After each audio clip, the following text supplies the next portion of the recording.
আমি এবং এক বিষণ্ণ নগরী। কলমে মোহাম্মদ মাজহারুল হক।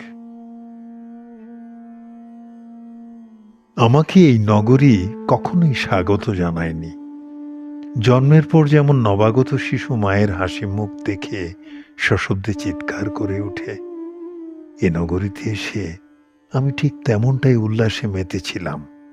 তবে তবে নগরী আমাকে গ্রহণ করেনি। আমি ভালোবেসেছি বহুবার, তবে ভালোবাসা আমাকে ভালোবাসেনি। আমাকে ভালোবাসেনি এ বিষণ্ণ নগরী। এ নগরী নিজেকে রঙিন করতে ছুঁড়ে ফেলে দেয় সাদা কালো, সাথে আমাকে।